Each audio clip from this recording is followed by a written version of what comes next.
बिस्मिल्लाहिर्रहमानिर्रहीम बिस्मिल्लाहिर्रहमानिर्रहीम। अस्सलाम वालेकुम।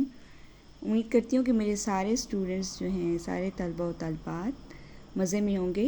पिछली वीडियोस में हमने नज़म जो है ख़ताब ब जवानान इस्लाम के अशार का जायज़ा लिया। अब हम उसकी मश्क देखेंगे और इसमें शेर पढ़कर सवालों के जवाब का जायज़ा लेंगे। तो जिस कौम ने पाला है आगोश मोहब्बत में, कुचल डाला था जिसने पाँव में ताज सरदारा।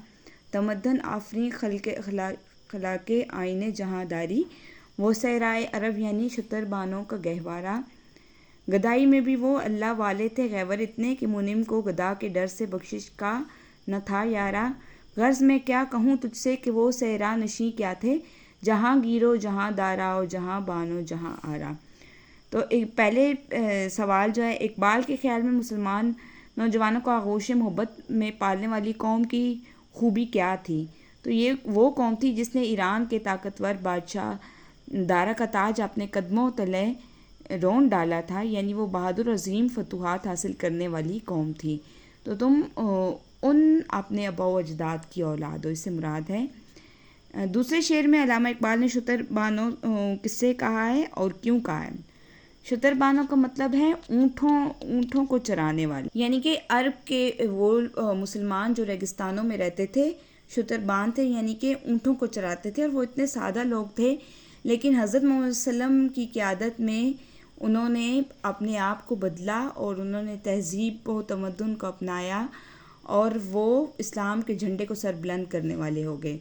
दूसरे शेर का मफहूम अपने अल्फाज में बयान करें, यानी कि अरब के वो सहरानशीन जिन्हें दुनिया कुछ ना कुछ समझती थी, इस्लाम की बरकत से दुनिया को तमद्दुन और हुकूमत के असूल सिखाने वाले बन गए।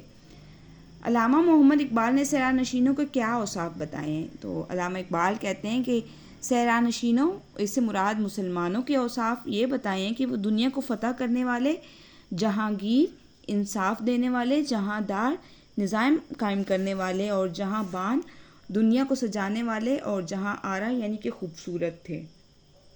ये मुसलमानों के औसाफ थे। ताज सरदारा का मफहूम क्या है। ये ईरान के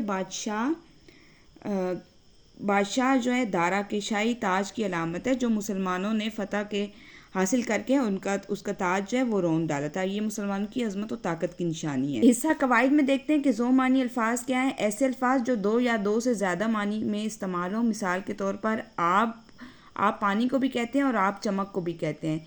तो सवाल है हमारे, दर्जज़ेल निशान ज़दा ज़ो मानी अल्फाजों को जुमलों से अलग करें और अपने तौर पर जुमले जो हैं बनाकर फ़र्क वाज़े करें।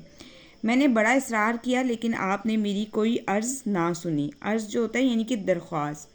इस कपड़े का अर्ज़ कितना है, यानी कि इस कपड़े की लंबाई कितनी है। परिंदे के पर मत काटो, तो पर जो होते हैं परिंदों के वो, और किताब मेज़ पर रखी, यानी कोई चीज़ जहाँ पर रखी होती है।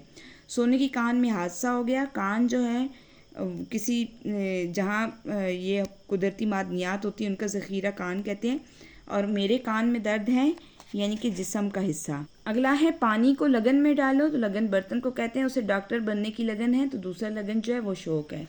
अब देखते हैं कि अर्ज़, पाइप का अर्ज़ 8 सेंटीमीटर है। अर्ज़ मैंने उस्ताद से अर्ज़ की कि मुझे इम्तिहान की तैयारी के लिए वक्त दिया जाए। पर कबूतर के पर सफ़ेद और नरम थे और पेंसिल किताब पर पड़ी है।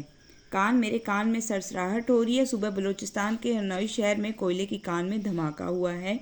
लगन, इस लड़के में पढ़ाई की बहुत लगन है। लगन को दाएं हाथ में पकड़ो। और मुतशाबिह अल्फाज क्या होते हैं। ये वो अल्फाज होते हैं जो लिखने में एक जैसे हों लेकिन इनके मायने में फ़र्क होता है। कभी कभार इनको पढ़ने में हल्का सा फ़र्क आ जाता है। मिसाल के तौर पर लफ्ज़ तारीख़ है, यानी महीने का दिन, और गुज़रा हुआ ज़माना, रवायत, इस तरह इत्तफ़ाक़ यानी एक होना या अचानक मिल जाना। इस तरह कुछ अल्फाज पढ़ने में एक जैसे होते हैं, यानी इनका तलफ़ुज़ या अदा एक जैसी होती है, लेकिन इनका इमला और मानी जो है वो मुख्तलिफ होते हैं। मिसाल के तौर पर मिंबर और अर्ज़, तो ये तलफ़ुज़ इनका एक जैसे, आवाज़ एक जैसी है, लेकिन लिखने में मुख्तलिफ है। तो दर्जज़ेल मुतशाबिह अल्फाज को पहचान कर इन्हें तहरीर व तकरीर में इस्तेमाल करें। असल और असल क्या है, एक बुनियादी चीज़ है और हमें इस मसले की असल तक पहुंचना चाहिए, हकीकत जो होती है। اور دوسرا اصل کیا ہے؟ یہ شہد کو کہتے ہیں. صبح ناشتے میں اصل کھانا صحت کے لیے مفید ہے. ایک اصل حقیقت ہوتا ہے اور ایک اصل شہد. اور آم کسے کہتے ہیں؟ ایک قسم کا پھل. گرمیوں میں آم کھانے کا الگ ہی مزہ ہے.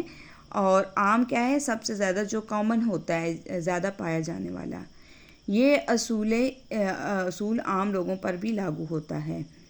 علم درد، غریبوں کی آنکھ میں علم تھا، اور غریب کی آنکھ میں علم تھا. علم جاننا، تعلیم. علم روشنی ہے، جہالت اندھیرا ہے. قلب ہے دل.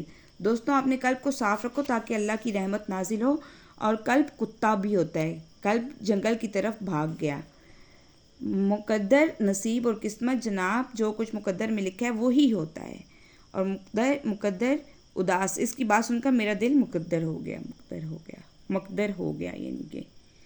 تو امید ہے یہ آپ کو سمجھ آ گیا ہوگا. انشاءاللہ اگلی ویڈیو میں ہم نظم نمبر 4 آمد صبح کا جائزہ لیں گے.